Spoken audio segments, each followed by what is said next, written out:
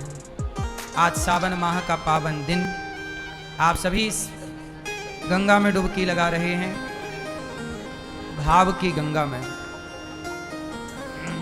कथा अच्छी लग रही है मैया? परिवार के लोगों को, जो आए हैं परिवारी जन, उनको सब सभी से मेरी हाथ जोड़ के विनती है, कथा शुरू हो जाए उसके बाद शांत रहा करें, क्योंकि कथा आप सुनने आए हैं तो आप सुने मन लगा के। कल हम लोगों ने कथा में सुना मनु जी महाराज की 3 बेटियों की कथा, आकुति, देवहूति, प्रसूति। मनु जी के 2 बेटे हैं, प्रियव्रत और उत्तानपाद। उत्तानपाद की 2 पत्नियां हैं, सुनीति और सुरुचि। देखो, भगवान को कब पाएं, भगवान को प्राप्त करने की सही एज क्या है, उम्र क्या है, आयु क्या है, सही उम्र क्या है भगवान को पाने की? मैया, भक्ति की सही आयु क्या है? आपसे सवाल, भक्ति की सही आयु क्या है? क्या है? जोर से हैं? भगवान को पाने की आयु, वैसे तो जब जागो तब सवेरा, जब मन भगवान में लग जाए तब अच्छा है, पर जो परफेक्ट उम्र है वो लड़कपन, जवानी है। छोटी सी उम्र से ही। अच्छा, भक्ति का मतलब क्या है? भक्ति का मतलब ये है कि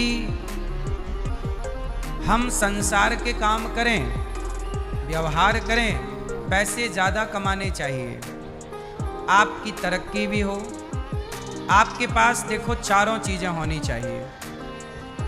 हमारे शास्त्र कितनी चीज़ें चाहते हैं आपके लिए? 4। आजकल लोग क्या करते हैं कि 1 के पीछे या 2 के पीछे भागते रहते हैं। आपके बच्चों के अंदर 4 चीजें होनी चाहिए, आपके भीतर भी 4 चीजें होनी चाहिए। क्या? मैया,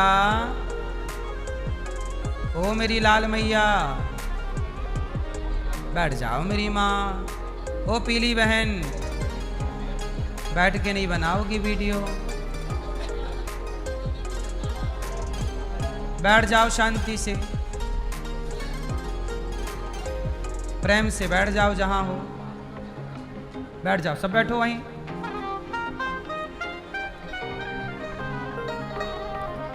सबके भीतर कितनी चीजें होनी चाहिए?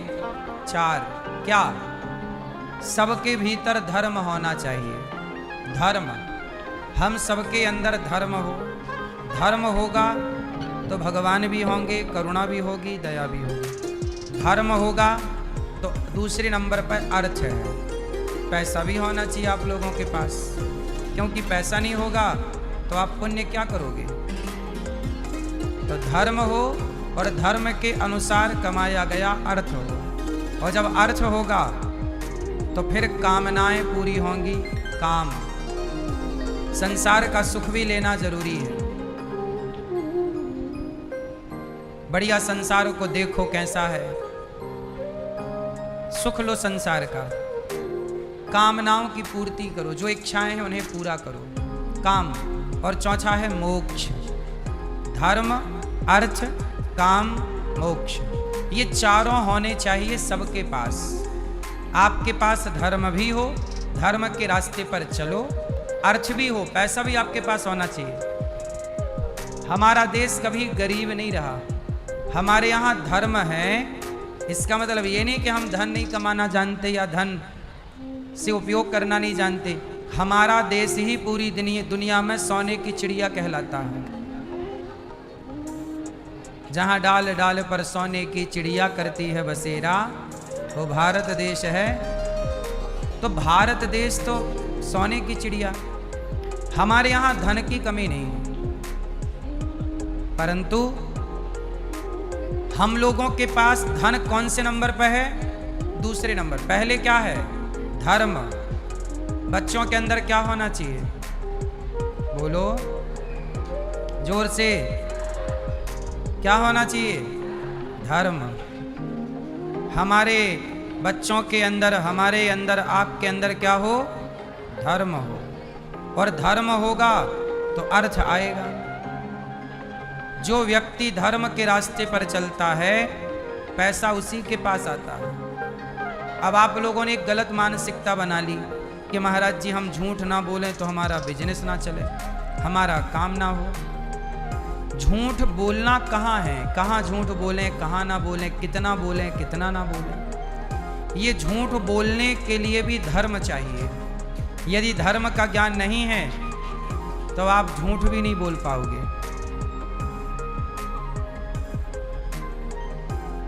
झूठ बोलने के लिए भी क्या चाहिए?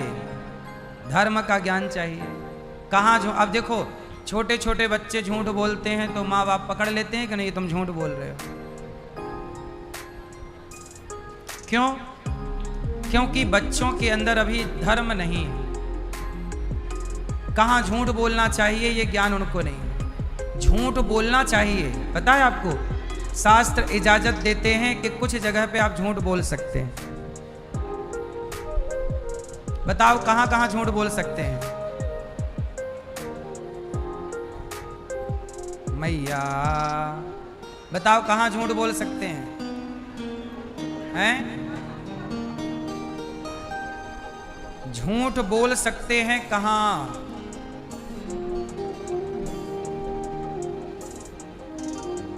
जैसे भगवान श्री कृष्ण ने झूठ बुलवाया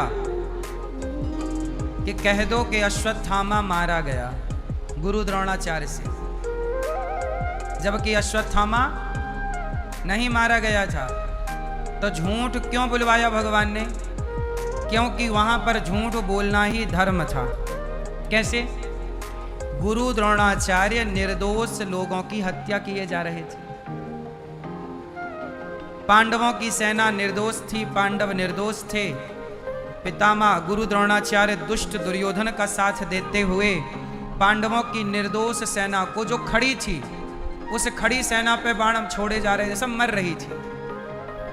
तो सैकड़ों की रक्षा के लिए एक झूठ से एक को मार देना धर्म है। बोलो हाँ। जहां एक की मृत्यु से लाखों जिंदगी बच रही हूं। जैसे हमने आपने इतिहास में पढ़ा होगा, एक हिटलर नाम का एक व्यक्ति था। कौन था? हिटलर। इस धरती का सबसे निर्दयी, सबसे क्रूर व्यक्ति था हिटलर, जिसने लगभग 1 लाख लोगों को मारा होगा, जिनमें बच्चे थे, बूढ़े थे, स्त्रियां थीं, छोटी छोटी लड़कियां। उठा के सीधा आग में फेंक देता था, जिंदा। ऐसे ऊपर फेंकता था, नीचे भाला लेके खड़ा हो जाता था। बच्ची ऊपर फेंके और भाला नीचे रख ले तो छिद जाए पूरा। कहाँ छिद रहा है पता नहीं। अब बताओ कि उस एक हिटलर को जिसने मारा होगा, किसी ने यदि मार दिया होगा, तो वो हिटलर को मारना पाप रहा होगा कि पुण्य?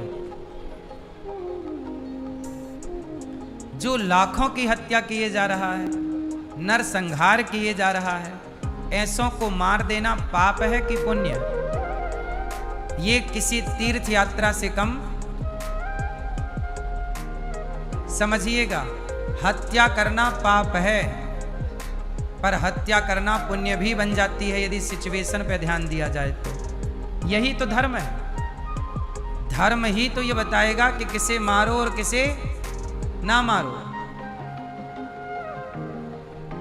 कहां सच बोलना है, कहां झूठ बोलना है। झूठ बुलवाया, अश्वत्थामा मारा गया, फिर गुरु द्रोणाचार्य की हत्या हो गई, सेना बच गई। झूठ बोलना चाहिए कहाँ?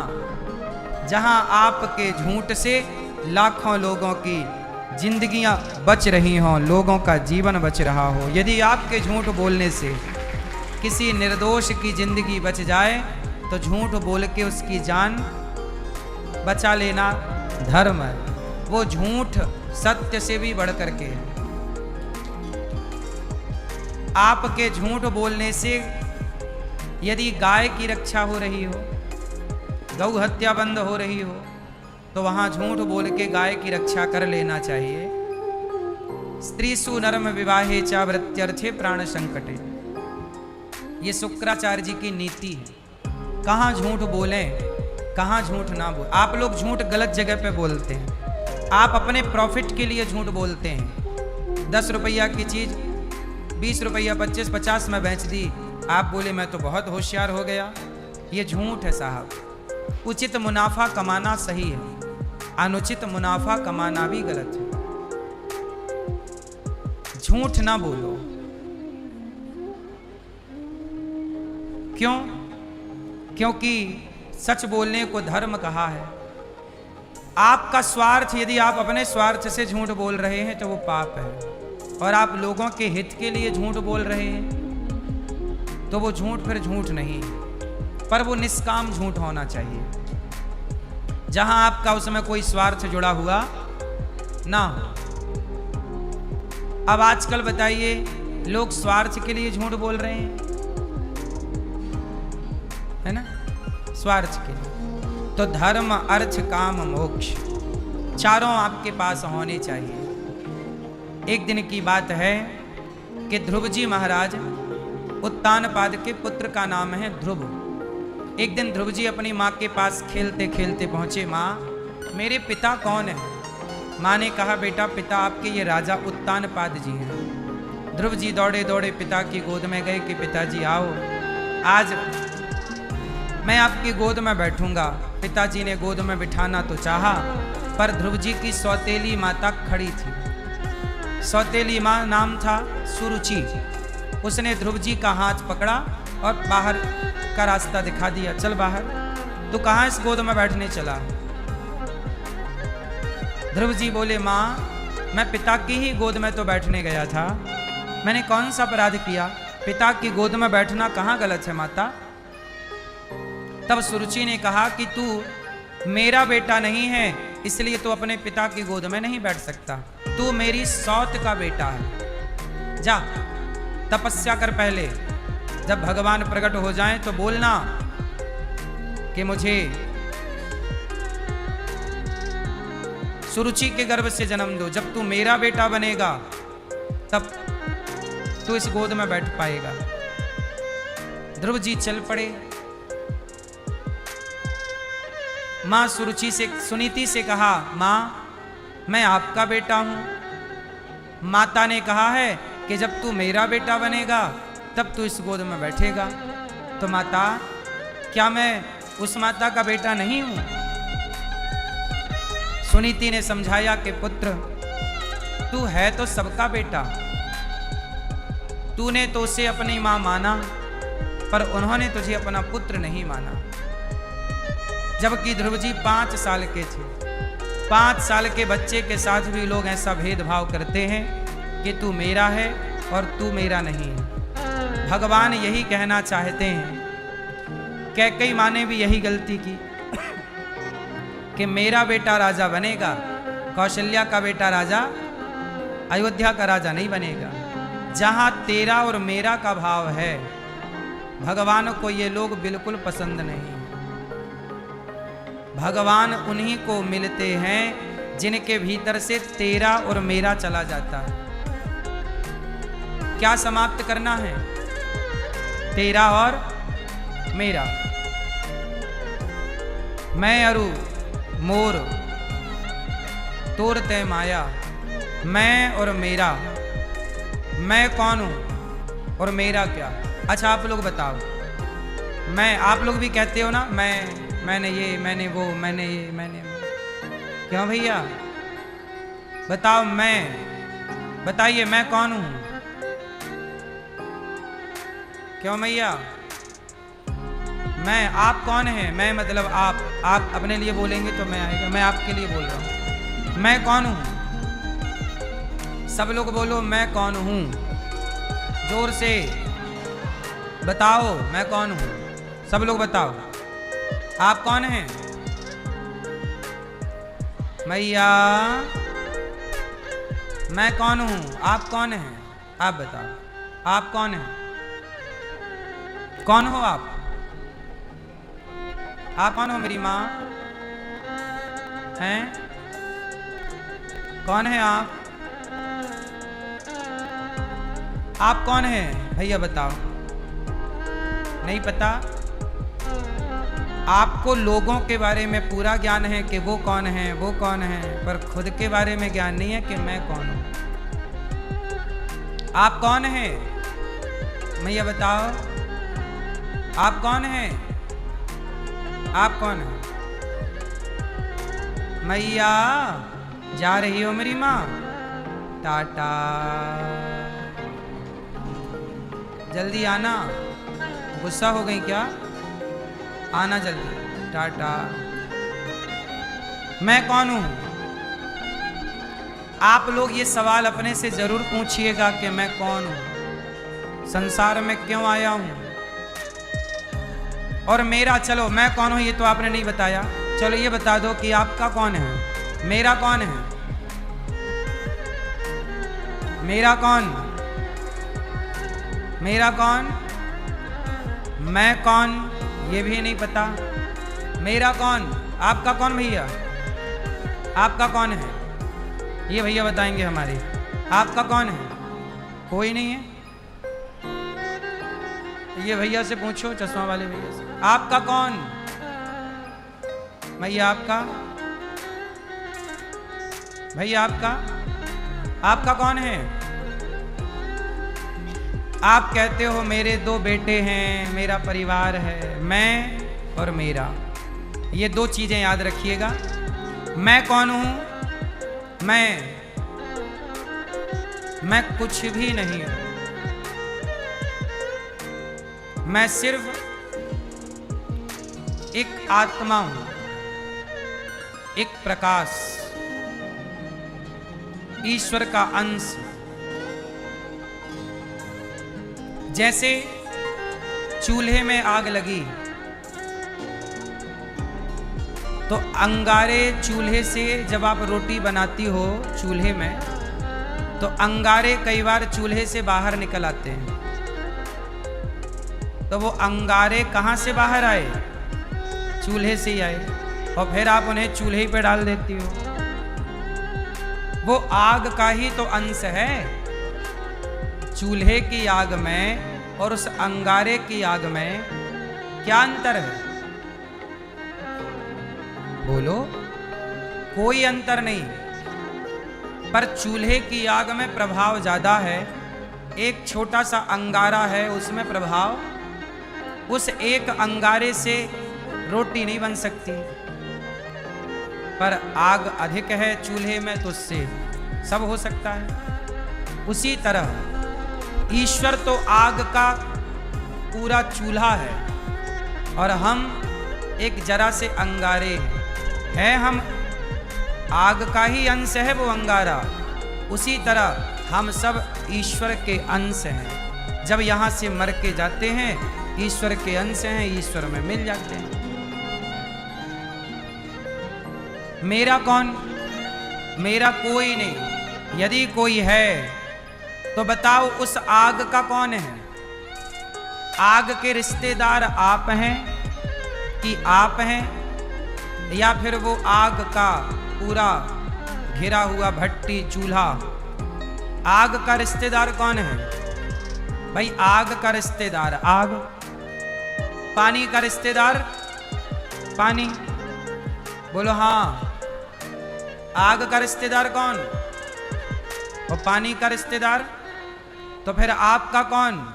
आप ईश्वर के अंश हो तो आप परमात्मा के हो, वहीं जाओगे। सीधी सी बात है।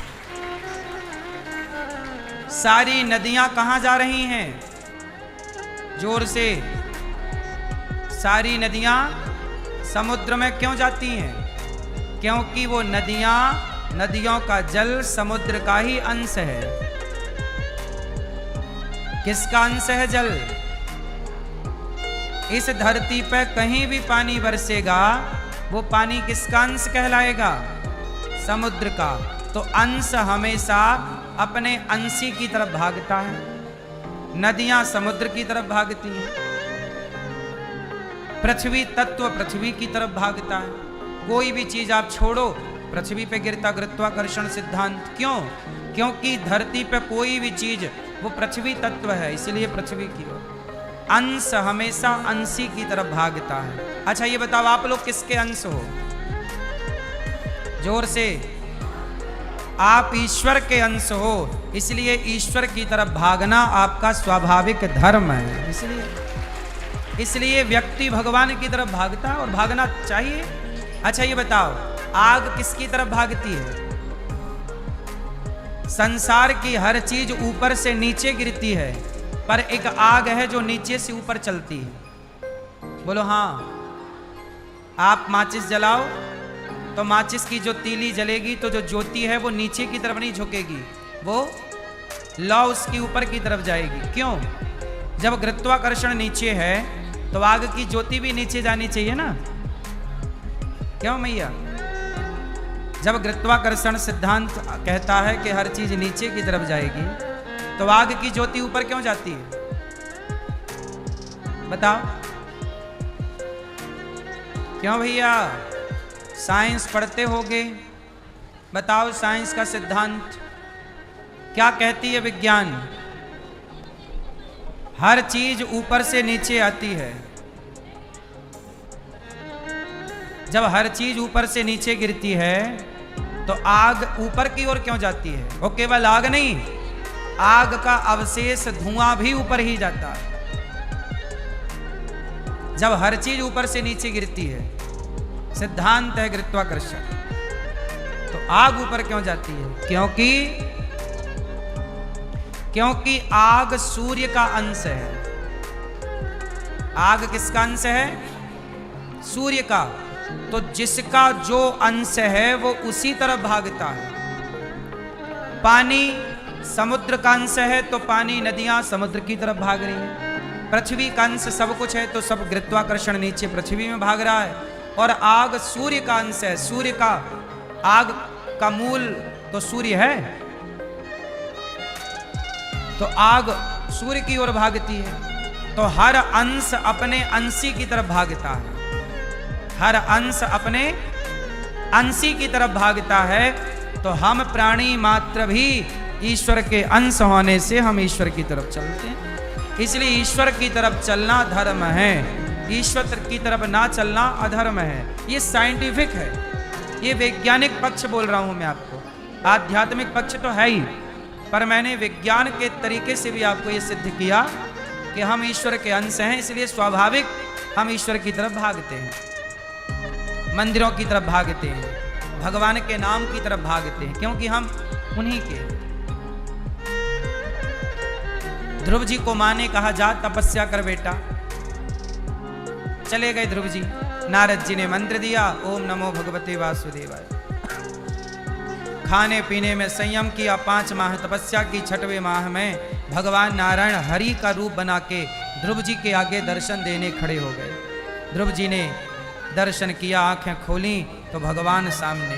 5 माह की तपस्या ऐसी, ओम नमो भगवते वासुदेवाय का ऐसा जाप किया, गुरु वचनों पर ऐसा भरोसा किया कि ध्रुव जी जपते जपते जपते जपते भगवान को पा गए। भगवान जैसी अनमोल वस्तु को पा गए। भगवान ने कहा, पुत्र ध्रुव कुछ मांग लो। ध्रुव जी ने कहा, प्रभु कुछ मांगने के लिए तपस्या नहीं की, पर आप, भगवान ने कहा कुछ तो ले लो। कुछ नहीं। तब भगवान ने कहा कि आपके मन में राज्य की कामना थी, इसलिए आपको हम 36,000 वर्षों का राज्य देते हैं। जब ध्रुव जी घर गए तो जिस माँ ने अपमान किया वही सम्मान करने के लिए खड़ी हो गई और इस तरह तरह से स्वागत किया। ध्रुव जी 36,000 वर्षों तक राजा रहे। अपने भाइयों को, भाई के लिए यक्षों को मारा, युद्ध रोका। मनु जी के कहने पर कुबेर जी ने वरदान भक्ति का दिया। ध्रुव जी ऐसे हैं, उनका विवाह हुआ, पत्नी के संग रहे, बच्चे हुए और अंत में ध्रुव जी पुत्र को राजा बनाकर ध्रुव जी मृत्यु के सिर पर पांव रख के अंत में भगवत धाम चले गए। आज भी ध्रुव तारा बन के चमक रहे। बस ये याद रखिएगा कि भक्ति कभी मरती नहीं, भक्त कभी मरता नहीं। ध्रुव जी आज भी जिंदा है, मीराबाई आज भी जिंदा है। जो भगवान का भक्त है वो थोड़ी मरता है। ये व्यवहार में शरीर मरता है पर कोई मरता थोड़ी है। अच्छा बताओ, मरना, लोग मरते हैं कि नहीं मरते? मरते हैं। कौन मरता है? कौन मरता है? शरीर मरता है। तो बताओ शरीर कितने चीजों से मिलकर बना है? कौन कौन? पृथ्वी, जल, वायु, अग्नि, आकाश, 5 तत्वों से शरीर बना। जब आदमी मरता है, घड़ा मिट्टी से बना, और जब घड़ा टूट गया तो क्या आप ये कह दोगे कि मर गया? अरे माटी का घड़ा बना था, टूट गया तो माटी में मिल गया। यदि उस मिलने के प्रोसेस को आप मृत्यु कहते हैं तो फिर आप कहते रहिए, पर मरा तो कोई नहीं। घड़ा कहां चला गया? माटी का, माटी में मिला। ऐसे जब आप जलते हो तो आपका पृथ्वी तत्व पृथ्वी में, जल तत्व जल में, अग्नि तत्व अग्नि में, आकाश तत्व आकाश में, और आपका अग्नि तत्व अग्नि में। जो तत्व से आप बने हैं वो तत्व उसमें विलय हो जाता है, उसे आप कहते हैं मर गया। जब आप मरोगे तो आपके 5 तत्व कहां चले जाएंगे? पृथ्वी, जल, वायु, अग्नि, आकाश। क्यों भैया? आप कितने चीजों से मिलके बने हैं? जब मरोगे तो कहां जाएंगे ये 5 चीजें? भाई हम सदा नहीं हैं, पर ये 5 तत्व तो सदा हैं। हमारे ना रहने पर भी अग्नि, जल, वायु, आकाश रहेगा। तो हमारे शरीर से अग्नि निकल के कहां चली जाएगी? अग्नि में मिल जाएगी। जल कहां चला जाएगा? जल में। अग्नि, जल अग्नि में, जल जल में, वायु वायु में, पृथ्वी पृथ्वी में, आकाश। अब मरा कौन ये बताओ? कौन मरा? कोई नहीं मरता। शरीर की तो मैं बात कर रहा हूं कि शरीर 5 से बना, 5 तत्वों में मिल गया। मरा कौन?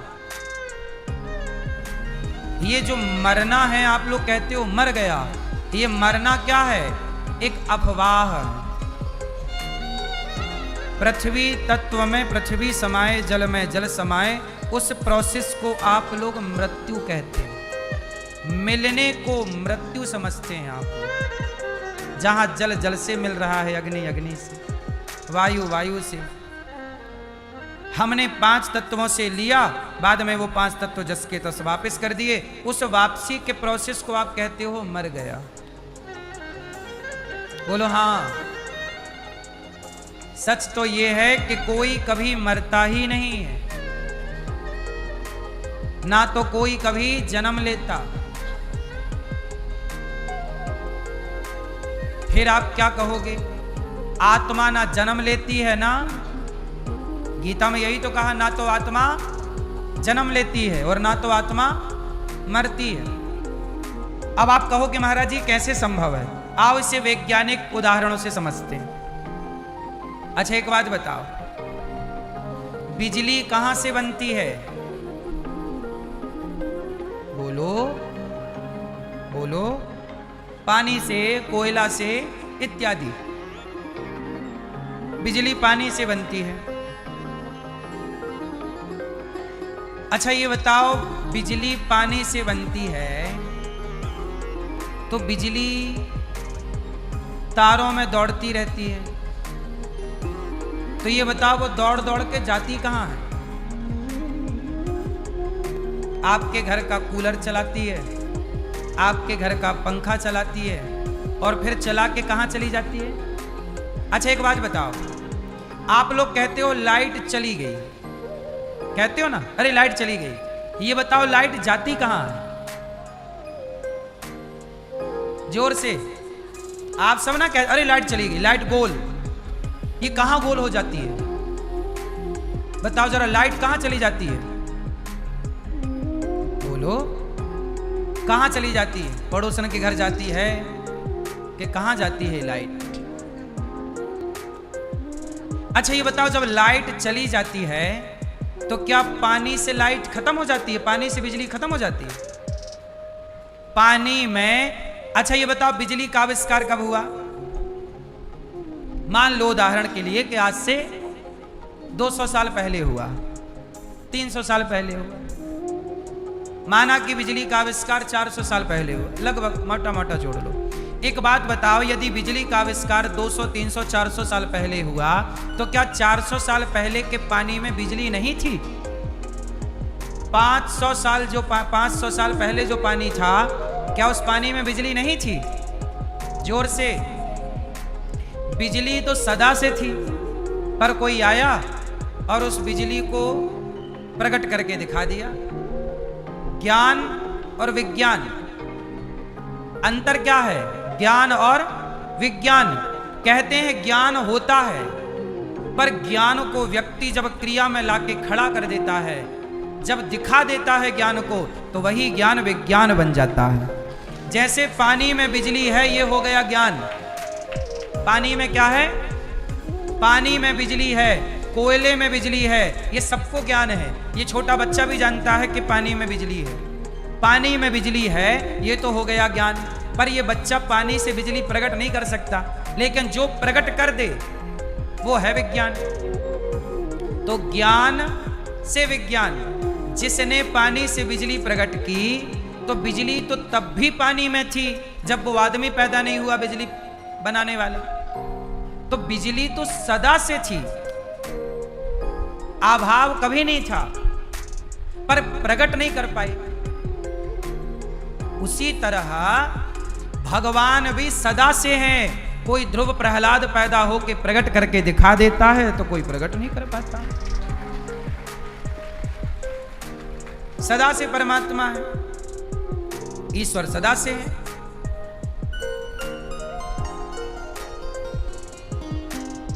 भगवान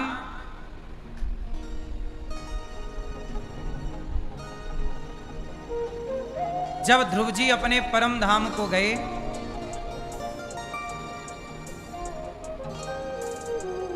जिसे ध्रुवलोक कहते हैं, भगवत धाम चले गए। कोई आत्मा कहते हैं ना जन्म लेती है और ना मरती है। तो एक बात बताओ, बिजली जन्म लेती है कि मरती है? बिजली का जन्म है कि मृत्यु है? बोलो। ना तो बिजली का जन्म है और ना तो बिजली की, जब चाहो प्रकट कर लो तो जन्म कह दो, जब चाहो तो वो सिस्टम तबाह कर दो तो मृत्यु कह दो। आप अपने हिसाब से जन्म मृत्यु कह सकते हैं, बट बिजली का ना जन्म होता और ना, वो सदा से व्याप्त है, वो कभी ना मिटेगी। जब पृथ्वी में प्रलय होगा तब भी तो पानी पानी होगा, तो उस प्रलय के पानी में भी तो बिजली होगी, पर कोई प्रकट करने वाला होगा नहीं। तो है पर प्रकट नहीं हो पा रही है। जब प्रलय होगा तो पृथ्वी काय में डूबेगी? बोलो। पानी में। तो पानी में डूबेगी तो पानी तो तब भी रहेगा ना जब प्रलय होगा। जब कोई नहीं रहेगा तब भी पानी रहेगा। इसलिए ना भगवान नारायण पानी पे लेटे हैं, क्षीर सागर पे, दूध के सागर में तो कभी जल के सागर में। शेष सैया पर भगवान लेटे हैं सागर पे। भगवान का नाम है नारायण। नार कहते हैं पानी को, नारायण। जो नार में शयन करें, नार मतलब जल में शयन करने से उनका नाम पड़ा नारायण। जब पृथ्वी डूब जाएगी तब भी पानी रहेगा, तो पानी सदा रहेगा। इसलिए भगवान उसमें रहते हैं जो सदा रहेगा, इसलिए पानी में लेटे हैं भगवान। इसलिए शालिग्राम भगवान कहाँ मिलते हैं? पानी में, गंडकी नदी में, क्योंकि भगवान का निवास स्थान ही जल है। बात समझ में आ रही है? तो जैसे बिजली कहीं आती नहीं, कहीं जाती नहीं, जन्म लेती नहीं, बिजली मरती नहीं, उसी तरह आत्मा भी उस बिजली की तरह है जो ईश्वर के जहां पानी होगा वहां बिजली होगी। अब कोई प्रकट ना कर पाए। उसी तरह जब तक भगवान है तब तक आत्माएं हैं, क्योंकि ये सारी आत्मा उस परमात्मा से प्रकट हो रही है। अब परमात्मा ना होए तो आत्मा ना होए। भाई जल ही नहीं है तो बिजली नहीं है। जब तक जल है तब तक बिजली है। जब तक परमात्मा है तब तक आत्मा है, और परमात्मा अविनाशी है तो फिर आत्मा भी। इसलिए ना आत्मा का जन्म होता ना तो आत्मा। समझ में आई? इसलिए आत्मा को गीता में कहा गया है, नैनम छिंदन्ति शस्त्राणि नैनम दहति पावकः वासांसि जीर्णानि यथा विहाय। ये आत्मा अजन्मा है, अमर है, आत्मा कभी मरती नहीं, ऐसा आपने सुना भी होगा। तो ये इसी सिद्धांत पर बात की जाती है। इसका मूल आधार यही है कि आत्मा इसलिए नहीं मरती क्योंकि ईश्वर का अंश है, और जब ईश्वर ही नहीं मरेगा तो आत्मा क्या मरेगी? पानी नहीं मरेगा तो बिजली क्या मरेगी? बिजली को मारने के लिए पानी को मारना पड़ेगा। बोलो हाँ।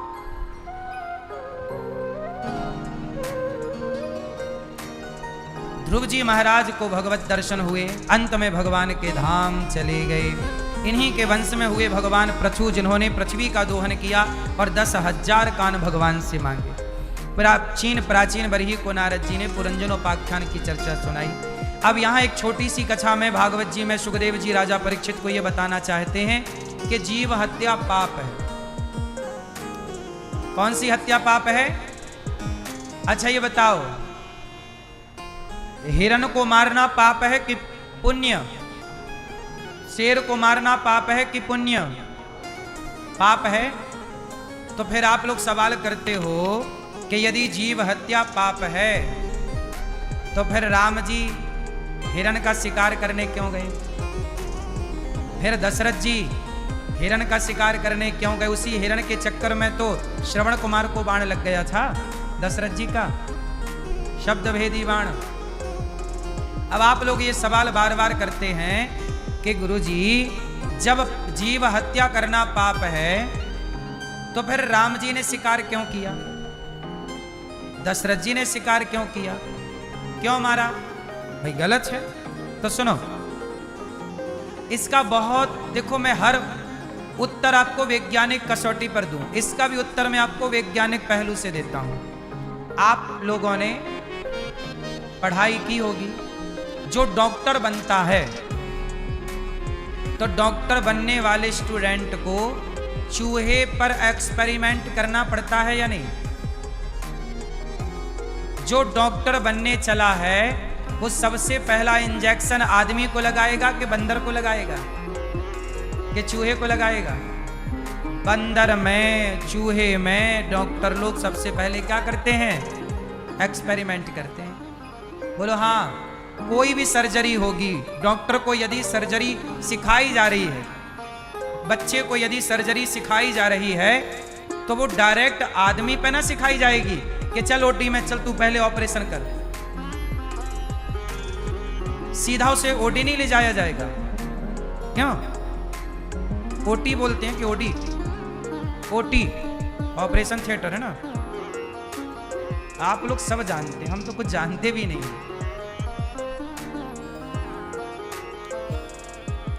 सुनो, जब डॉक्टर बनना हो किसी को तो सबसे पहले उसे क्या करना पड़ेगा?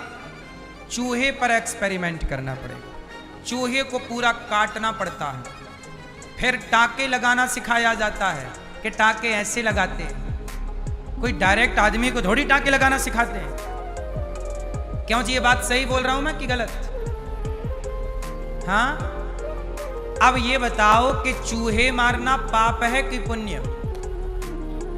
उत्तर जोर से।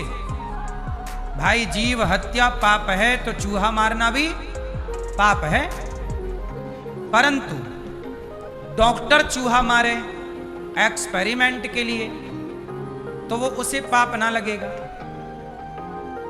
उसे पाप क्यों ना लगेगा? क्योंकि वो लोगों के इलाज के लिए वो एक विद्या सीख रहा है। वो पढ़ाई का हिस्सा है। वो किसका हिस्सा बन गया?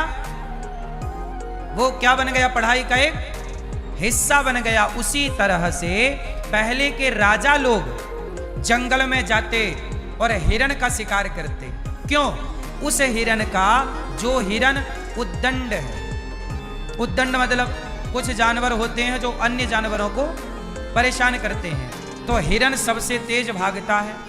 तो राजा हिरण का जब शिकार करता था तब राजा पर प्रजा विश्वास करती थी कि हाँ, हमारा राजा श्रेष्ठ योद्धा है, इस योद्धा की शरण में हम प्रजाजन रहेंगे तो हमारा राजा दुश्मनों से हमारी रक्षा कर पाएगा।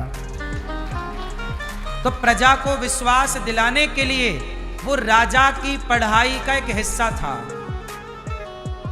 पहले के जमाने में जितने राजकुमार होते थे, जो राजा बनने की दौड़ में थे, क्या बनेंगे ये? जो राजा बनता था उसे शेर का शिकार करना पड़ता था। जाओ शेर मार के लाओ, इससे पता चल जाएगा कि अब देखो पहले के जमाने में क्या था, आपने छावा मूवी देखी होगी, तो छावा को क्या किया कि शेर के पिंजरे में डाल दिया था।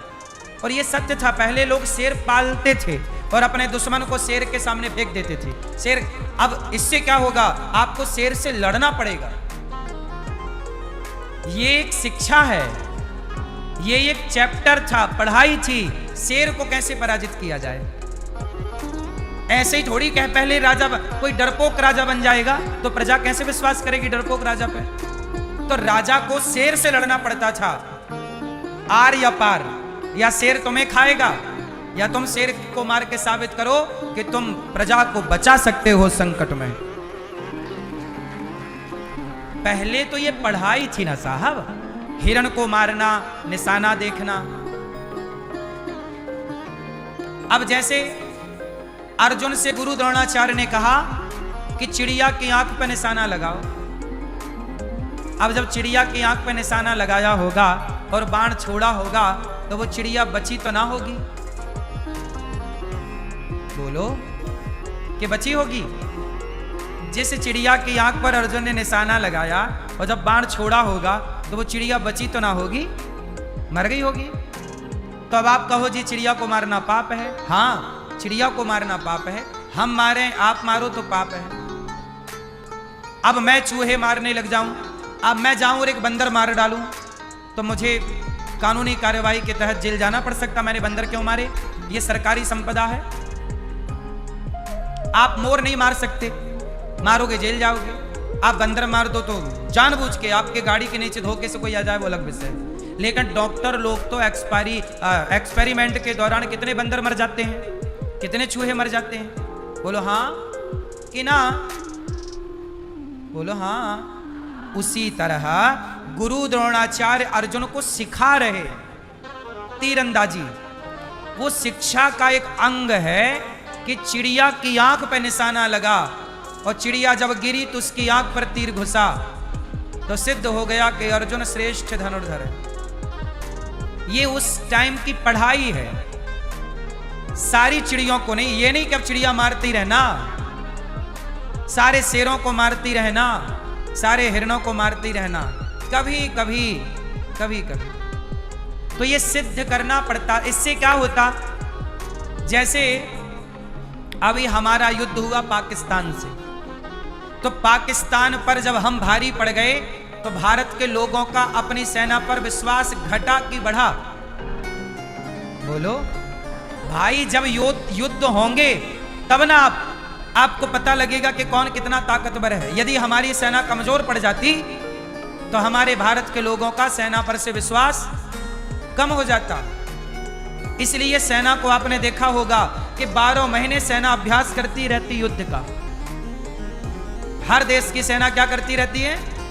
ऐसे ही जैसे आज की सेना हर दिन अभ्यास करती रहती, ऐसे उस जमाने के राजा और राजकुमार सदा युद्ध के लिए अभ्यास करते रहा करते थे कि पता नहीं कब किससे युद्ध करना पड़ जाए।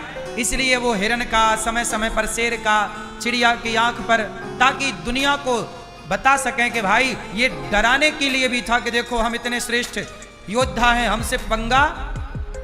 हाँ, समय समय पर ना अब देश क्या करते हैं, अपनी ताकत दुनिया को दिखाते रहते हैं। परमाणु बनाया तो फोड़ दिया, भाई हमने भी तो परमाणु बनाया था, भारत ने तो परमाणु का सफल परीक्षण किया, तब ना दुनिया को पता लगा कि हमारे पास परमाणु है। फोड़ना तो पड़ेगा साहब। और सुनो, जब परमाणु का सफल परीक्षण हुआ तो उस परमाणु में कोई ना कोई तो मरा होगा।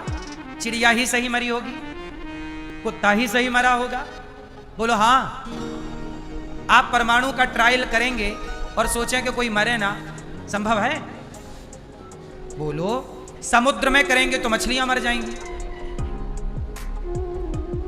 समुद्र में करेंगे तो कोई तो मरेगा, क्योंकि यही प्रकृति है, आप इससे बच नहीं सकते। राम को भी हिरण का शिकार करना पड़ता है, तब ना रावण की नाभि में जाके बाण लगा। राम ने रावण को कहां बाण मारा? क्योंकि उसकी नाभि में क्या था? अमृत था। यदि अमृत नाभि ना फोड़ते, अमृत ना उसका सुखाते अग्नि बाण से, तो वो मरता ही नहीं। मार तो रहे थे, वो जिंदा हो जाता था, क्योंकि उसकी नाभि में अमृत था, अमृत कुंड था। इसलिए राम जी ने बाण कहां मारा?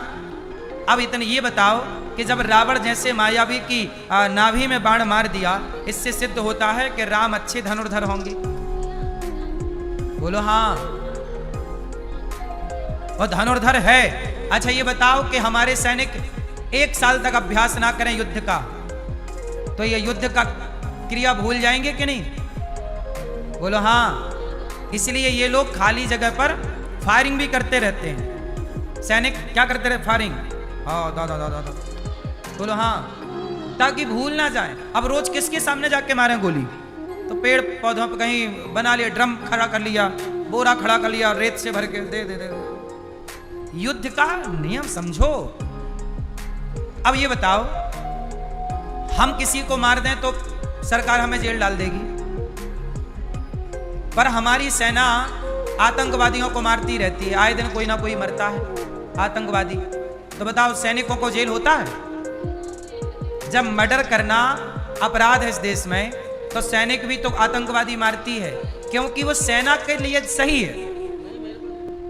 कुछ चीज हमारे लिए सही नहीं है, पर सेना के लिए, सुनो, एक सा नहीं हो सकता ना सबके लिए। आम अब देखो, मुझे मिलता है 50 रुपया का साबुन, पर सैनिकों को मिलता है 30 रुपया का साबुन। बोलो हाँ। कैंटीन ना उनकी अलग होती है, सैनिकों की, उनको सस्ता मिलता है। बोलो हाँ कि ना? अब आप कहो जी सरकार तो क्या कर रही है, देखो सैनिकों को सस्ता दे रही है, हमें महंगा दे रही है। क्या करें? ये व्यवस्था, भेद करना पड़ेगा। आजकल लोग कहते हैं भेदभाव नहीं होना चाहिए। भाई ठीक है, भेदभाव नहीं होना चाहिए, हम भी मानते नहीं होना चाहिए, तो फिर मिटा दो भेद। फिर प्रधानमंत्री में और सरपंच में भेद क्यों होता है? मिटाओ फिर आप भेद। क्यों भैया? प्रधानमंत्री में और विधायक में भेद है या नहीं? विधायक आएगा तो आके चला जाएगा, पता ना लगेगा, पर प्रधानमंत्री आएंगे तो हल्ला हो जाएगा।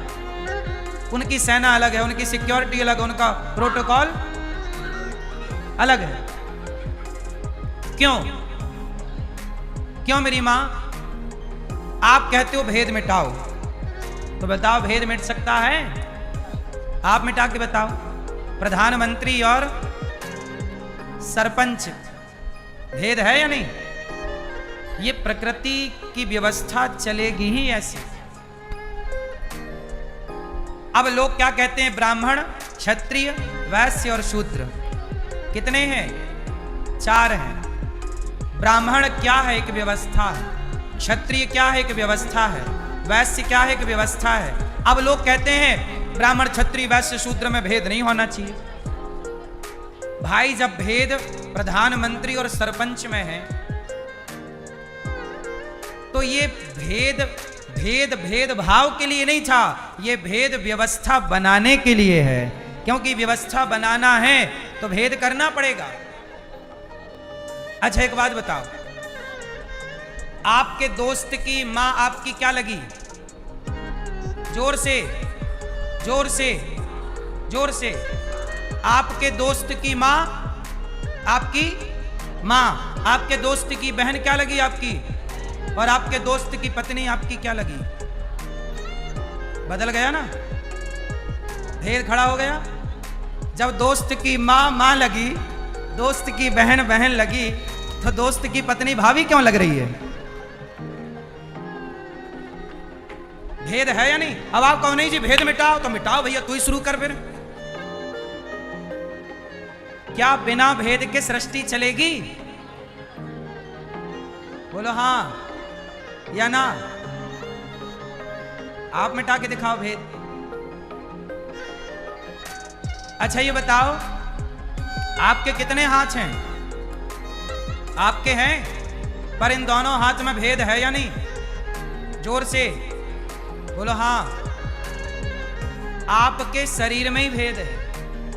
आपका यह हाथ जब आपके गालों में जाता है तो आप धुलते नहीं हो, पर आपका यही हाथ जब शौच के लिए नीचे जाता है तो आप धुलते हो। भेद क्यों कर रहे हो? जब गाल में लगाया था तब तो नहीं धुला, शौच करने के बाद काहे धुल रहे? मतलब आप भेदभाव कर रहे हो अपने हाथ से।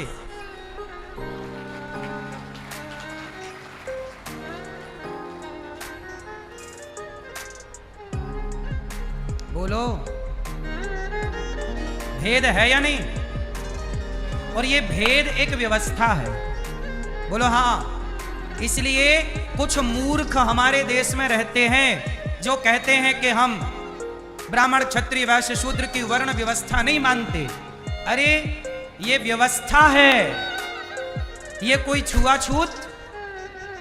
छुआछूत के लिए ब्राह्मण क्षत्रिय वैश्य शूद्र नहीं होता। एक व्यवस्था, जैसे दाहिना हाथ और बायां हाथ एक व्यवस्था है,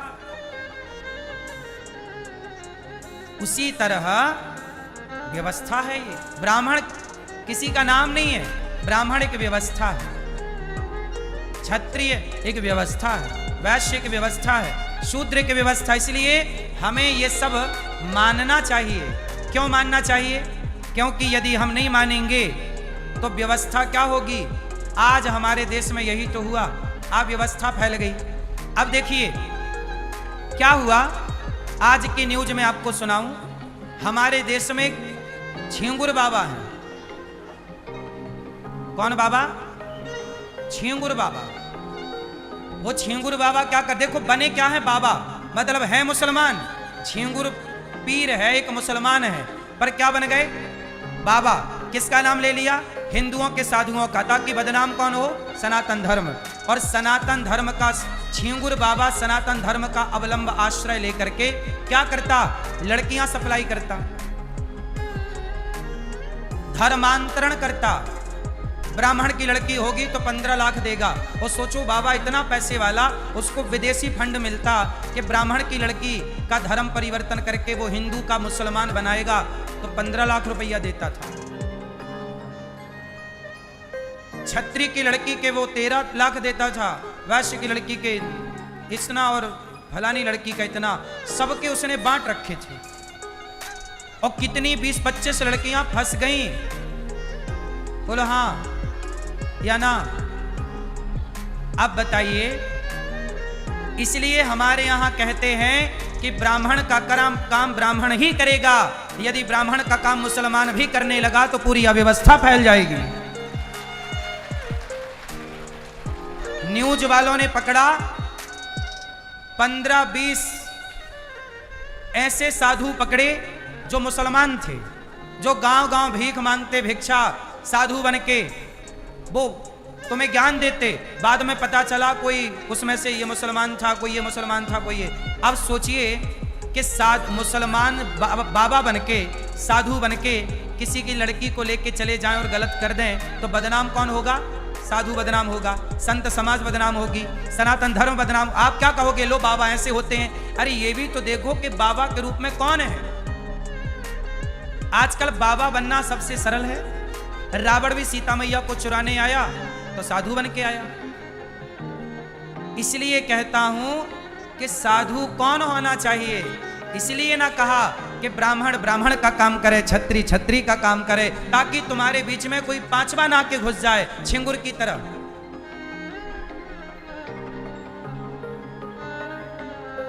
बोलो हाँ।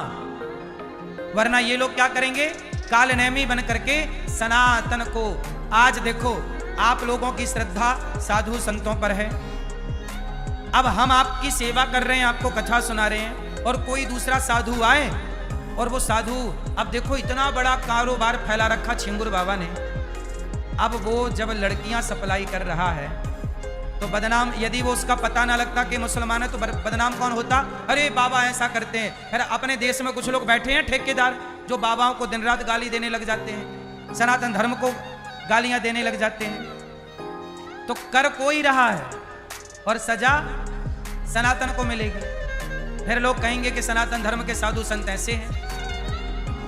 इसलिए कहता हूं कि कोई भी साधु ना बने हमारे यहां। इसलिए आपको एक बात बता दूं, आज तक मैंने ये बात नहीं बताई पर आज बताता हूं इस चक्कर में कि देखो छिंगुर जैसे लोगों को साधु बनने का कोई अधिकार नहीं है सनातन में। इसलिए हमारे यहां कहते हैं कि जो सन्यासी होता है ना, सन्यास लेने की इजाजत केवल ब्राह्मण को है और कोई नहीं ले सकता। यदि कोई और लेगा तो वो सन्यास की मर्यादा का उल्लंघन करेगा, उसका पालन बड़ा कठिन है, सब नहीं कर सकते।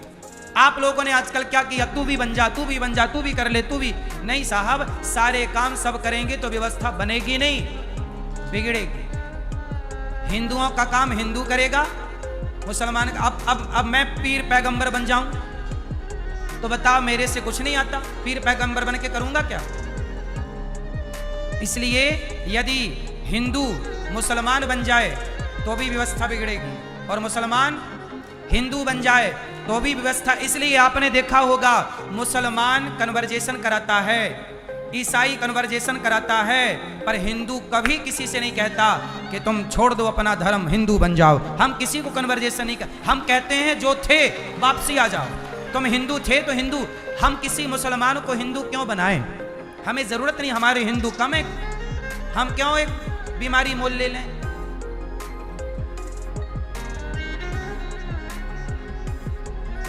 हम कभी किसी मुसलमान को हिंदू नहीं बनाते।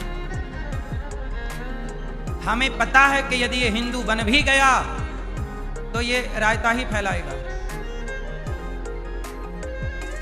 इसलिए तू जहां है भैया वहीं ईमानदारी से रह, गलत ना कर, जहां तू वहीं रह। तू मुसलमान है, मुसलमान ही रह, क्योंकि हिंदुओं की विचारधारा कन्वर्जेशन से नहीं आ सकती। हिंदू की विचारधारा तो खून में होती है। अब खून कैसे बदलोगे? हिंदुत्व खून में होता है, ना कि काटा पीटी में।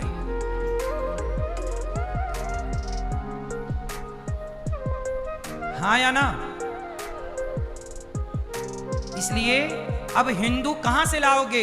हिंदू तो कोई हिंदू माता और हिंदू पिता के संयोग से जो संतान पैदा होती है उसे हिंदू कहते हैं। गधे को शेर का चोला पहना दोगे तो गधा शेर ना हो जाएगा।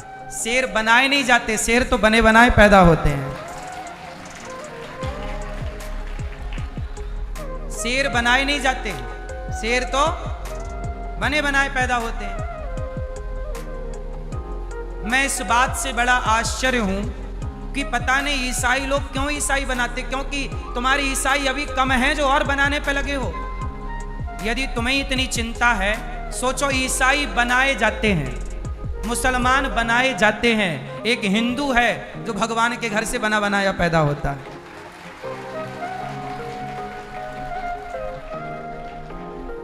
इसलिए हम सनातनियों को अपने सनातन धर्म पर गर्व होना चाहिए कि हमें ईश्वर ने, मुसलमानों को किसी इंसान ने बनाया है।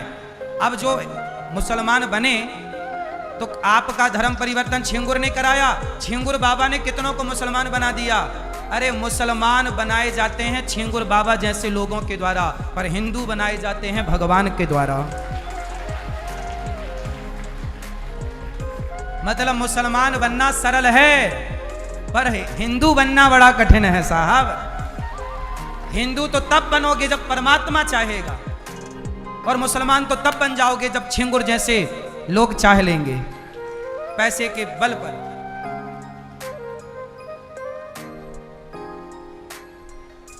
इसलिए सनातन की बराबरी कोई नहीं कर सकता, लेकिन ऐसे छिंगुर बाबा जैसे लोगों से सावधान रहने की जरूरत है। मैया किसी को भी साधु ना मान लेना, वरना सीता मैया ने गलत को साधु माना तो अपहरण हो गया। तुम भी किसी को भी साधु ना मान लेना। हम तो कहते हैं कोई भी साधु संत हो, आज की जो जरूरत है उस पर मैं बोल रहा हूं कि सारे साधु, कोई भी संत तुम्हारे द्वार पर आए तो संत के भाव से प्रणाम करो, पर आधार कार्ड जरूर चेक करना चाहिए। सनातन धर्म के बारे में थोड़ा उससे जानकारी निकालो, तू क्या जानता है? क्योंकि हमारे यहाँ साधु लोग सब समझदार होते हैं, पढ़े लिखे होते हैं, वेद पुराणों को जानते। जो गायत्री ना जाने, जो हनुमान चालीसा ना जाने, वो काय बात का साधु है? तो हमारे यहाँ के साधुओं को तो पढ़ाया जाता है, परंपरागत होते हैं, उन्हें रामचरितमानस का पाठ याद होगा। ऐसे कोई भी साधु, कोई भी सेना नहीं हो सकता, कोई भी सैनिक नहीं हो सकता ना साहब। अब मैं टोपी लगा के चला जाऊं तो मैं थोड़ी सैनिक बन जाऊंगा।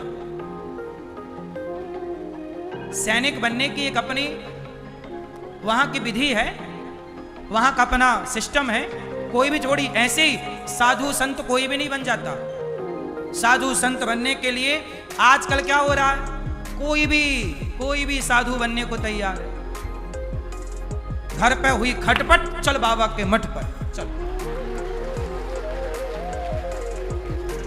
ले, पत्नी ने 4 बातें क्या सुनाई, बाबा जी बन गए।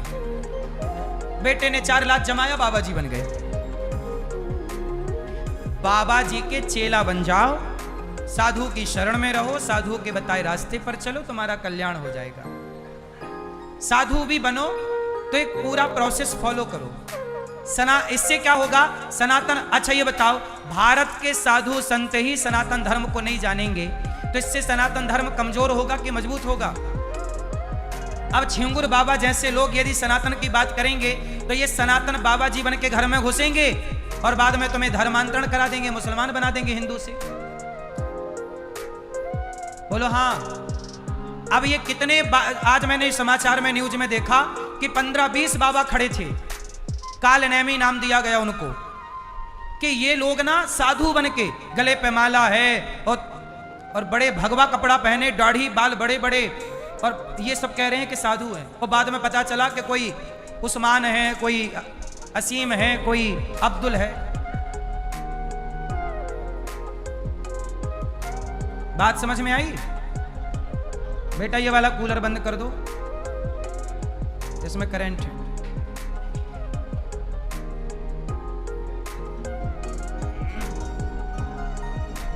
बात समझ में आ रही है कि नहीं? अब सोचिए कि वो छिंगुर बाबा जिसके घर गया होगा तो वो उस घर की बेटियों को किस नजर से देखा होगा? अब सोचिए आप, उस घर की लड़कियों को वो कैसे देखा होगा?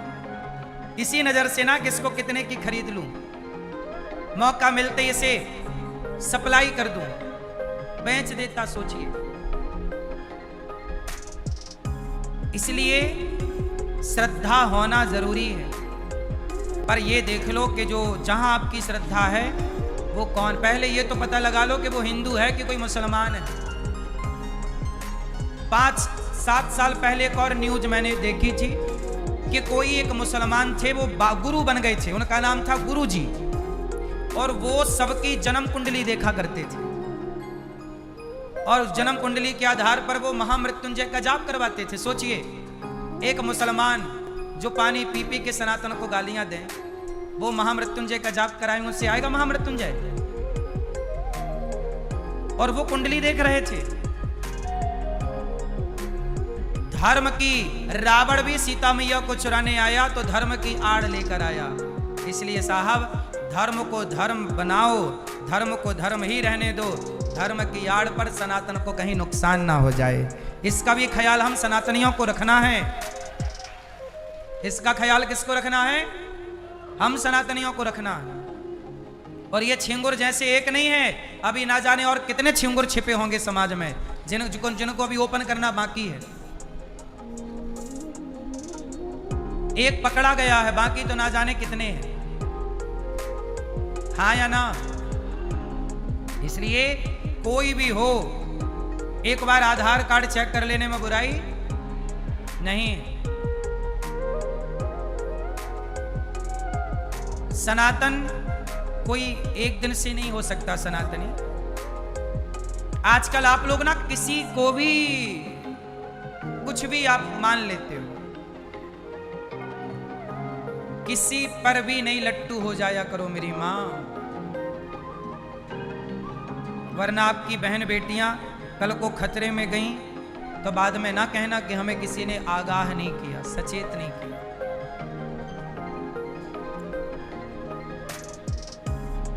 सनातन धर्म सोचिए, इतना श्रेष्ठ धर्म है कि सनातन धर्म में जन्म लेना बिना भगवान की मर्जी से व्यक्ति सनातनी नहीं हो सकता।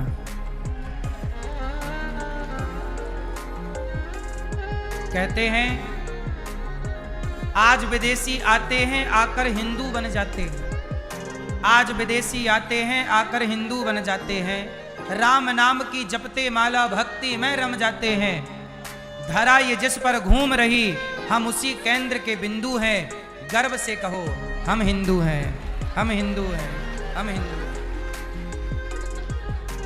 सनातनी होना अपने आप में गर्व का विषय, इसलिए हम सभी सनातनी संगठित रहें, आपस में लड़े ना। जातियां बनी थी व्यवस्था के लिए, ब्राह्मण क्षत्रिय वैश्य शूद्र क्या है? एक व्यवस्था है, इसे व्यवस्था के रूप में स्वीकार करें। इसलिए कहा कि ब्राह्मण क्या करेगा? वेद पुराणों का वाचन करेगा, क्षत्रिय तलवार चलाएगा, वैश्य को काम दिया तुम पैसे का काम करो, शूद्र का काम किया कि आप सबका साथ दो और सबकी सेवा करो। अच्छा ये बताओ, आज के 100 साल पहले, 50-60 साल पहले की बात कर लो, 50 बताओ, आज के 50-60 साल पहले क्या इस देश में कोई बेरोजगार था? था? जोर से। हमारे देश में सबके पास क्या था? रोजगार था। आज हमारे देश में क्या आ गई? क्यों आई? इसका कारण बताओ। इसका कारण यही है कि आप वर्ण व्यवस्था नहीं मान रहे। अब मैं इसका एक साइंटिफिक कारण बताऊं, सुनो। लोहार का काम क्या था? लोहे का काम करना। आजकल लोहार अपना काम नहीं कर रहा है। कुम्हार का काम था घड़ा बनाना, आजकल कुम्हार घड़ा नहीं बना रहा। आजकल घड़ा कौन बना रहा है? चाइना। दिया कौन बना रहा है? चाइना। चाइना के दिया भारत में बिक रहे हैं। क्यों बिक रहे हैं? अरे कुम्हार जब दिया बनाता और कुम्हार के दिया बनाए हम खरीदते तो भारत का पैसा भारत में रहता। अब भारत का पैसा दिया के बहाने चाइना जा रहा है। कुम्हार के पास रोजगार था दिया बनाने का, अब कुम्हार दिया नहीं बना रहा है, कुम्हार कुछ और कर रहा है। इसलिए ना वो घर का रहा ना वो